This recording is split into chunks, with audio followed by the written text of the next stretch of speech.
बेटे को गुजरे बस 6 महीने ही हुए थे। बिल्कुल भी कुछ करने या नए लोगों से मिलने का कोई इरादा फिलहाल तो नहीं था। अब चाहिए था तो सिर्फ एक घर।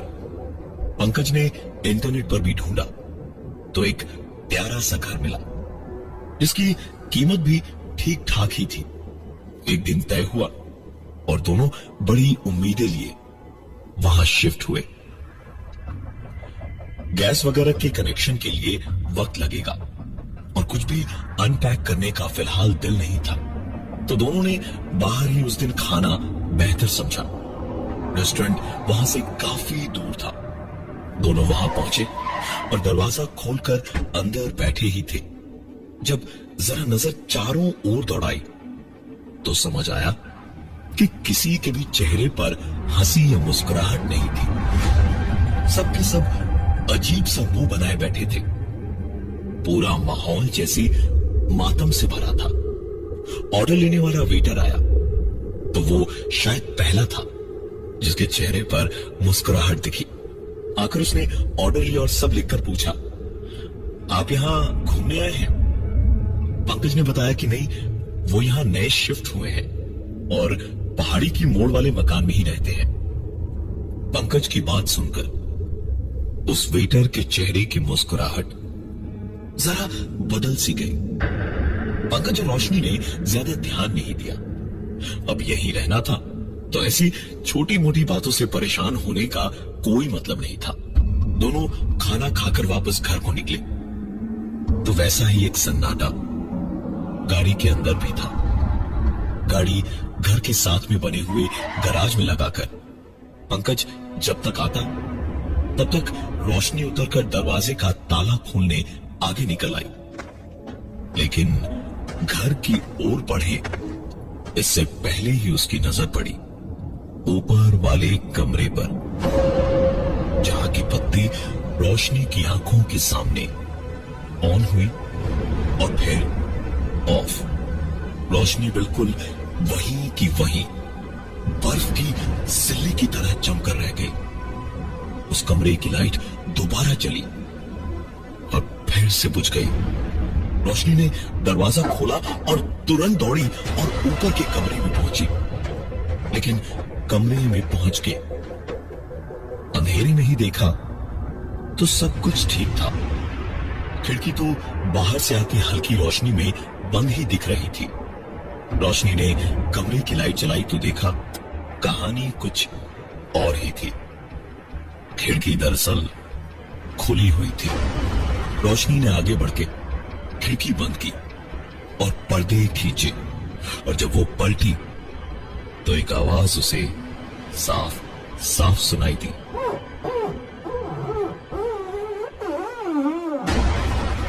रोशनी ने उस पर ध्यान नहीं दिया और एक कदम और आगे बढ़ी ही थी जब रोशनी को एक बार फिर से एक अजीब सा डर घेरने लगा था।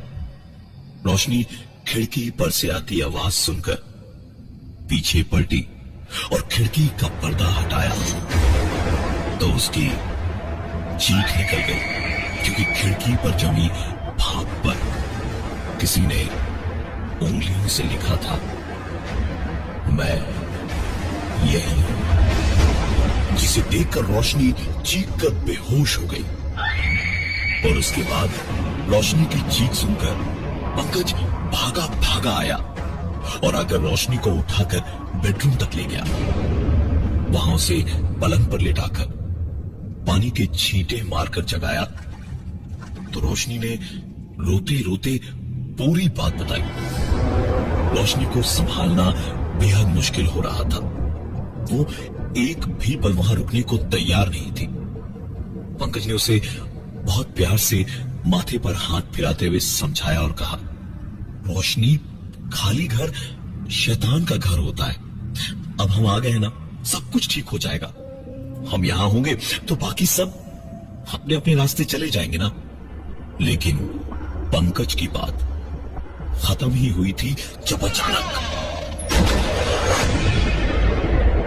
उनके कमरे का दरवाजा जोर की आवाज के साथ बंद हो गया।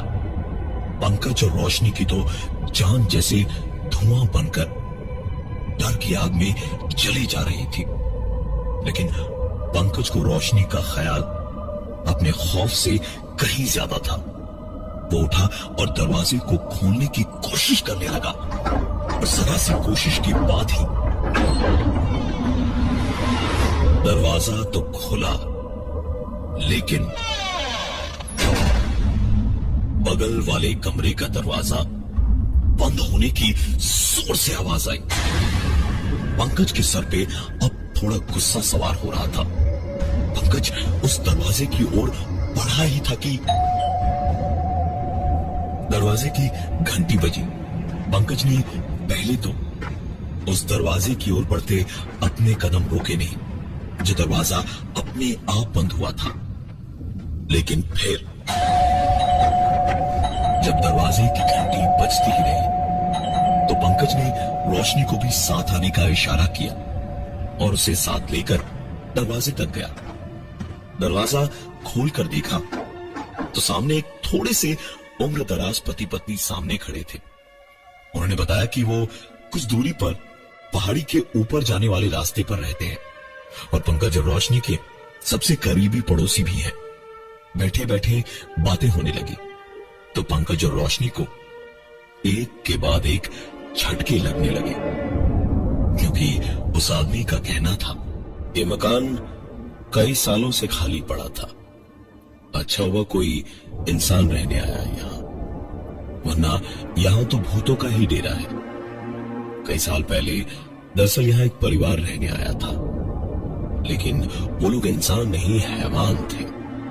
पूरे कस्बे का जीना दुश्वार हो गया था। लोग गायब होने लगे और पता नहीं कितना कुछ हुआ था। आखिरकार एक दिन लोगों से जब अपना गुस्सा संभाला नहीं गया तो एक रात उन्हें जिंदा जला डाला गया।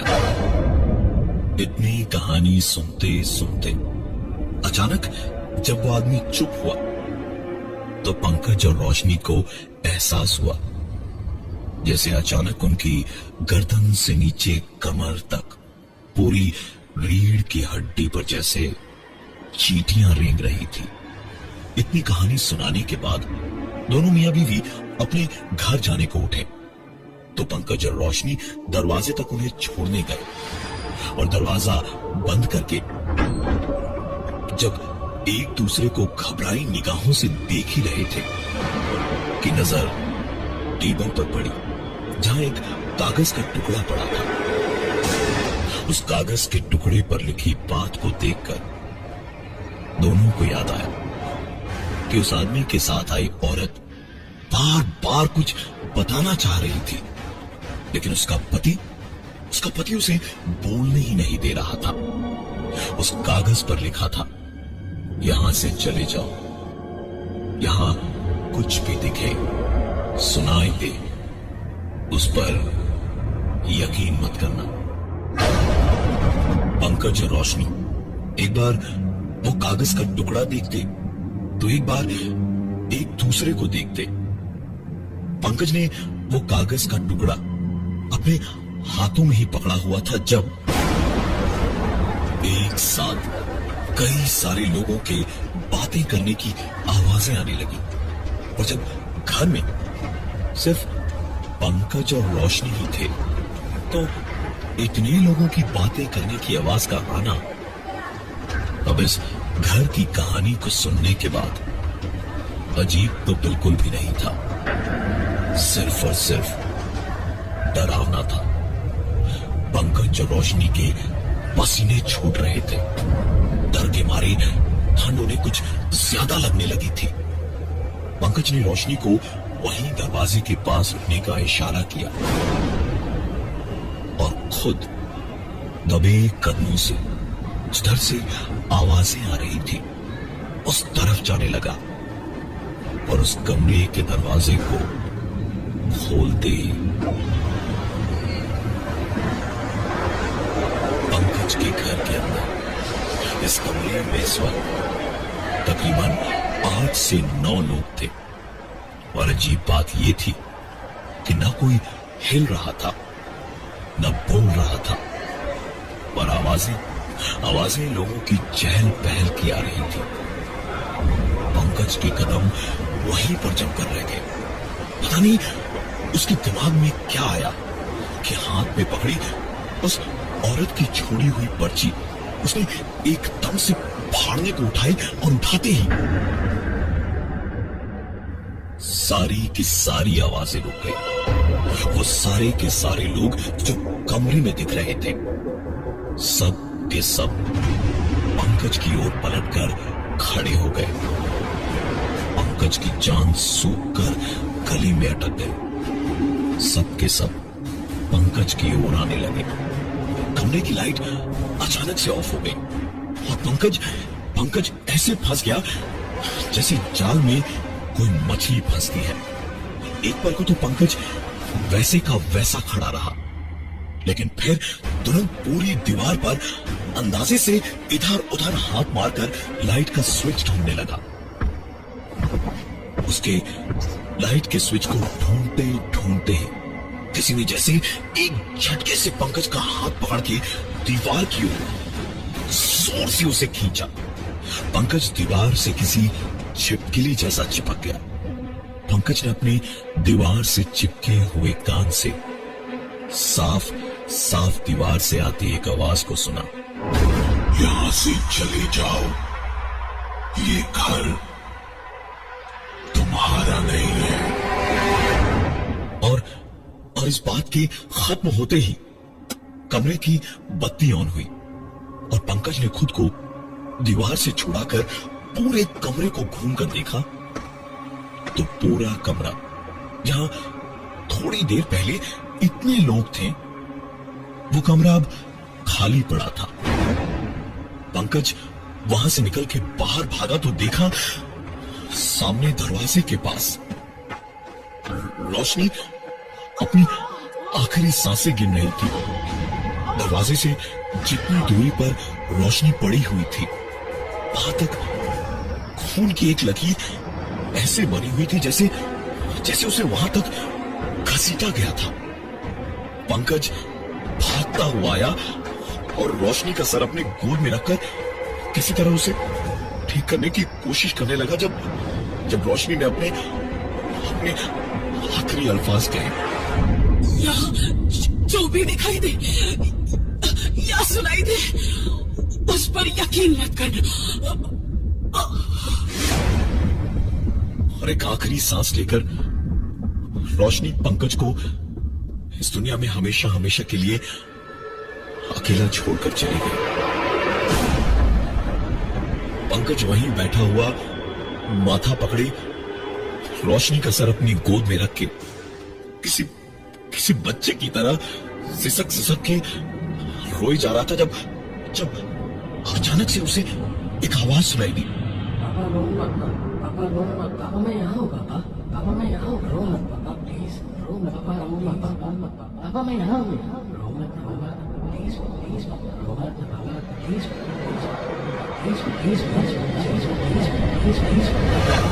पंकज इस पर खुश हो, डरे या हैरान हो, ये उसे समझ नहीं आ रहा था।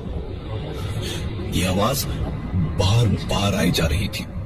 इस आवाज के पीछे मदहोश होकर पंकज आहिस्ते आहिस्ते कदम बढ़ाकर जिस ओर से आवाज आ रही थी उस तरफ जाने लगा। उसके चेहरे पर डर तो था, लेकिन अपने मरे हुए बेटे को देखने की उसे एक बार अपने गले से लगाने की ख्वाहिश भी थी। पंकज आखिरकार कोने के स्टोर रूम में पहुंचा और देखा उसका मरा हुआ बेटा मनीष एक कोने में घुटनों में अपना चेहरा छुपाए हुए बैठा था। पंकज उसे सीने से लगाने को उसकी ओर लपका ही था जब अचानक उसे रोशनी की बात याद आई।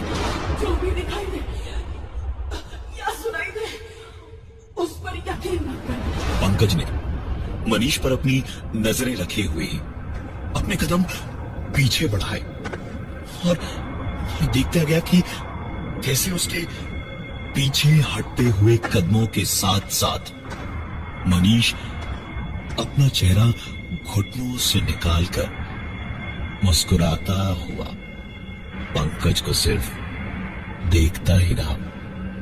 एक लफ्ज उसने नहीं कहा। पंकज समझ चुका था कि अब उसी की बारी थी। पंकज तुरंत वहां से बाहर निकला तो किचन की तरफ से बेहद सर्द गहरी सी एक आवाज आई। अरे कहाँ जा रहे हो? मैंने तुम्हारे लिए पराठे और बैगन का भरता बनाया है, खाओगे नहीं? पंकज के ठीक सामने किचन में रोशनी खड़ी थी। आंखों में जैसे खून उतरा हुआ था उसके चेहरे पर डरावनी सी मुस्कुराहट थी और आवाज में उसकी मौत थी। पंकज सीधा भागा दरवाजे की ओर और दरवाजे को खोल पाए इससे पहले ही उसके कदम एक बार फिर से रुक गए, क्योंकि उसके ठीक सामने जमीन पर लेटा हुआ वो खुद पड़ा था और मनीष को अपनी गोद में लिए हुए रो रहा था। पंकज कितनी भी डर, खौफ या घबराहट में होता था तो आखिरकार बाप ही मनीष की मौत का पल याद आया तो एक पल को ठिठक के वहीं रुक गया और फिर जिंदगी बचा सकने वाली रोशनी की उससे बात याद आई। जो भी दिखाई दे या सुनाई दे, उस पर यकीन मत करना। पंकज तुरंत पलटा पीछे के दरवाजे से भागने को तो उसके पीछे वही सारे लोग पंकज को अपनी ओर आते हुए दिखाई देने लगे। पंकज कभी उन्हें देखता, कभी किचन में खड़े अपनी बीवी रोशनी को, तो कभी पीछे मनीष की लाश को गोद में उठाए हुए खुद को रोते हुए, तो कभी उसके कानों में मनीष की आवाज गूंजती। पंकज खतरे में पड़े किसी कबूतर की तरह अपनी आंखें बंद कर ली और बस जिंदा बच पाए यही सोचने लगा। और उसकी दुआ तुरंत ही कबूल हो गई, क्योंकि सवेरा हो चुका था। पंकज ने एक राहत भरी सांस ली और सीधा अपने मकान से बाहर भागा।